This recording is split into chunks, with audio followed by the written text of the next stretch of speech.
What is good, guys? I'm gonna be showing you guys how to do a tapered textured blowout. My client here has a little bit of inconsistencies in his hair. He has longer bits and shorter bits at the back. So we're going to create an even canvas. So what I'm gonna do first, saturating the hair only on the parietal ridge. So the parietal ridge is basically the edges of his hair. I'm going to section it in the crown and then follow his natural growth pattern. So that's where his hair wants to go. He wants to go this way, and then this. And then now we're going to connect that crown to his recession point. That will be the horseshoe section. Then using my clips to take care of that hair and tuck it away nice and safe. My next step now is I'm going to debulk with my clipper of a comb. I'm going to scoop it in and then just take that right there. Going out 45 degrees.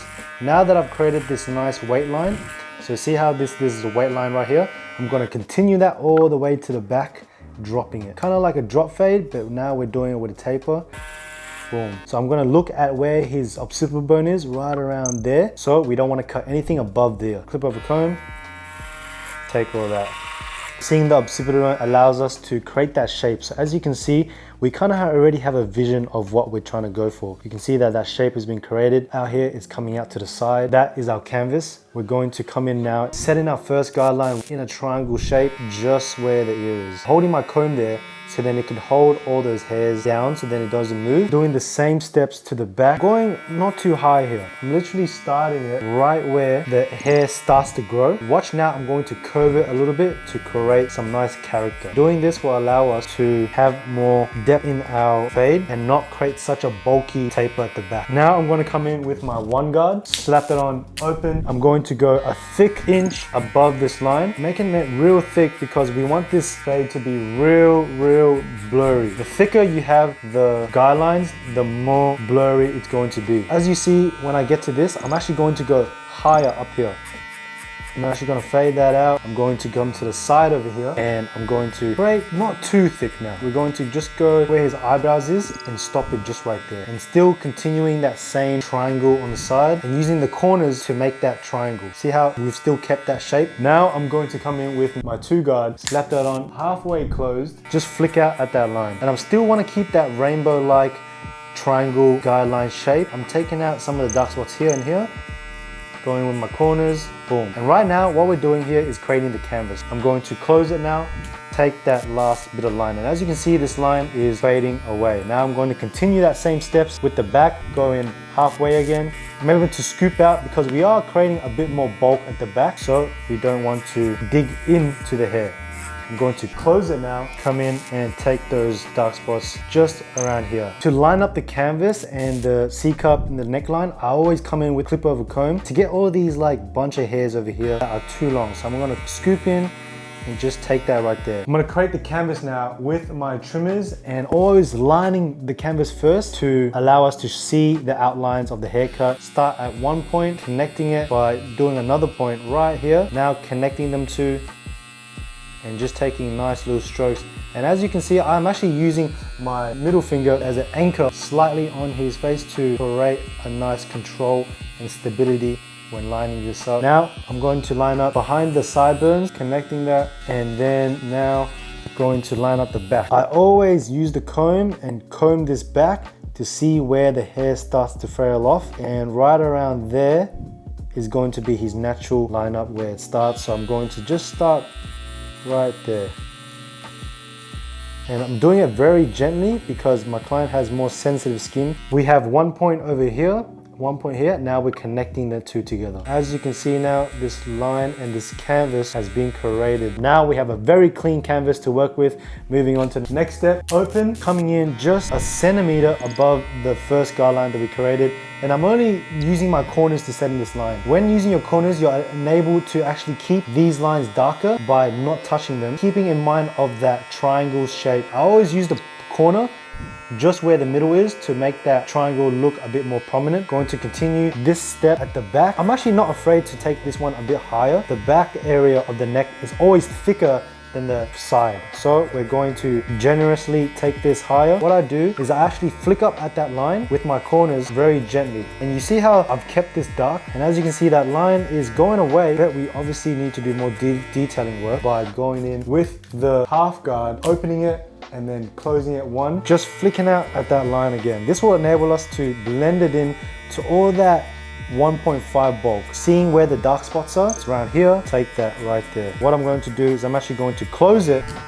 So as you can see, there's like that little faint line there. I'm going to just chip away at it and sculpt into that nice gradients that we want. Now I can see there's a little bit of bulk here, here, and around here. Continuing that to the side. And now we're going to go open, one closed. Use my corners again to just take that. I see a little bit of dark spots here and here.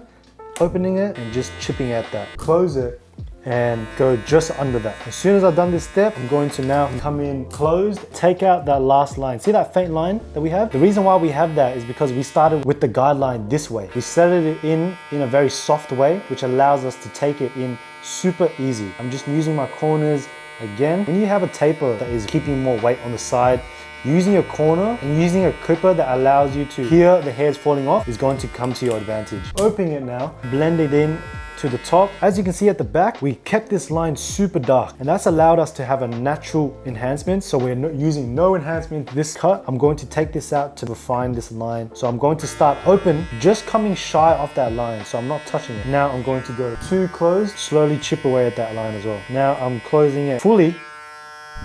Now taking off any remnants of that line that I see, okay? Now we are done with the fade. We're going to move to the shear work on the top. This is our canvas so far, and we've created a very nice shape on the sides over here. See how it's coming out like this? For our shear work to come in onto the top and layer on top of that bed. I'm going to wet the hair now, and I'm only going to wet the bed that we have created. What I'm going to do now is I'm going to start at the back, create my first point of reference. Right around there. See how the hair down here is shorter? We're just going to match that. Do another one. I'm going to angle it in a 45 so they can match to the front. Then now create my second point of reference for the guide. Going to come in to where the recession point is, angle that out, just take off a little bit here. Now I'm going outwards like this, so it's creating a line that connects towards the back, just connecting that to the side. Going to saturate his hair on the top.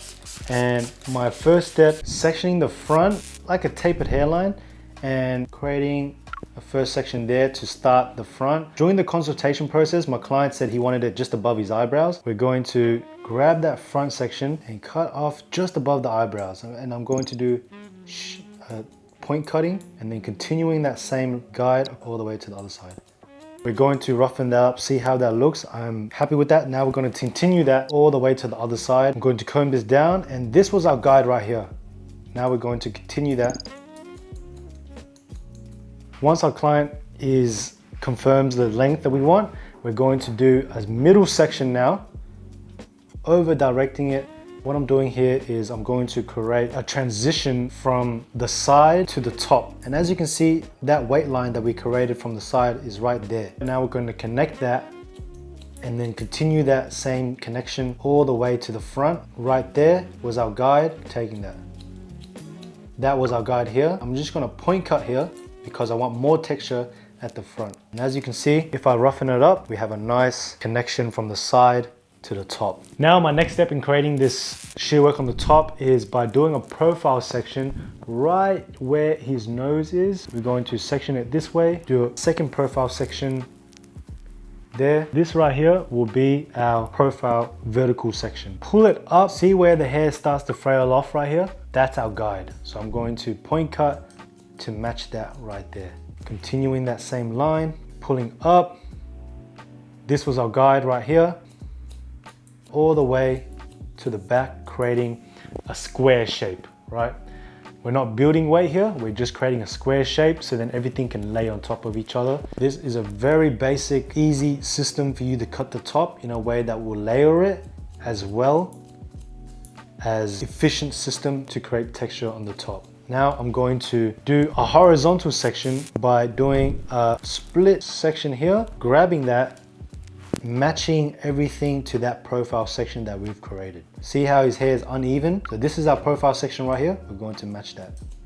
When you solve a client's problem and they don't even know it, this allows them to see the difference in your service. Do our next horizontal section, matching that towards profile section.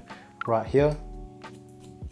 How we looking, bro? That looks perfect. Yeah, that's chill with you? Yeah. No more length, yeah. I have a 2-step texturizing process, which is first is cross slicing. We're going to just cross slice his hair 3 to 4 times horizontally. And I'm literally only just closing this shear halfway. I'm not going a full way, doing another section going to the left.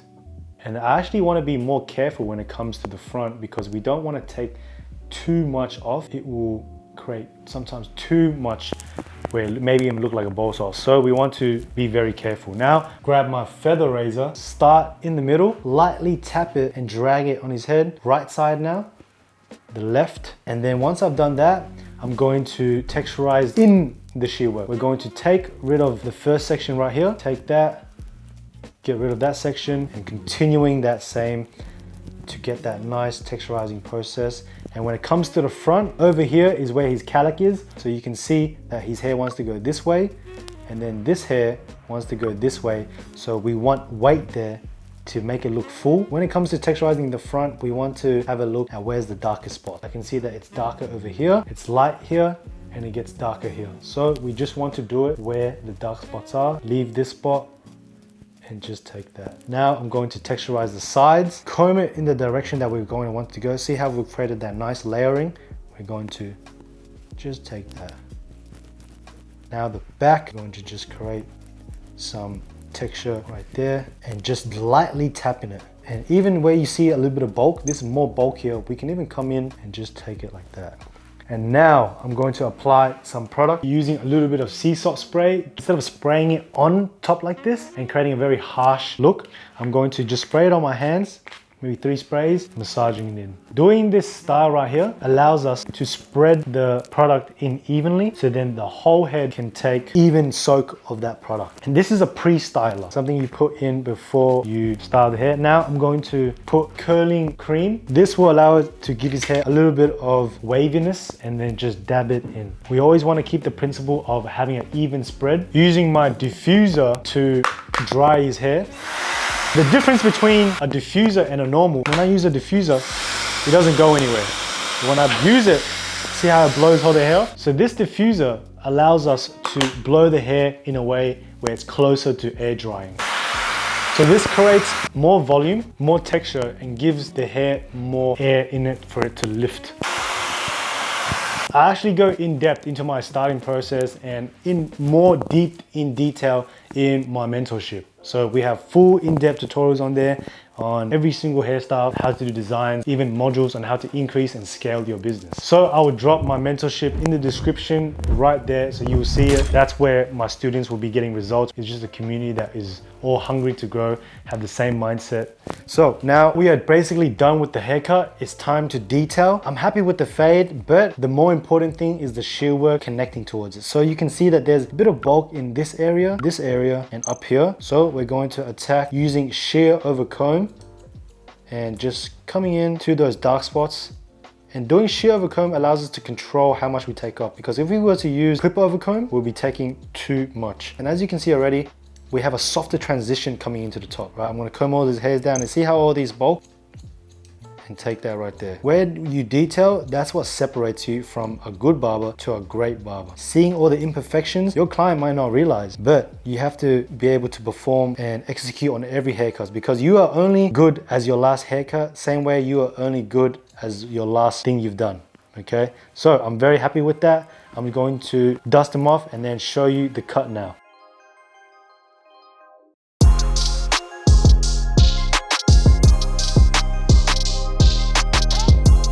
In this cut, we use no enhancements to show you guys that when you detail the fade properly, you actually don't need to use enhancements. You can just fine tune it to make those lines darker, especially at the neck area. If you guys enjoyed this, drop your boy a like, comment what you guys would like to see from me, what you liked about this video, subscribe because I'm gonna be dropping gems consistently. I appreciate you guys for sticking to it this far.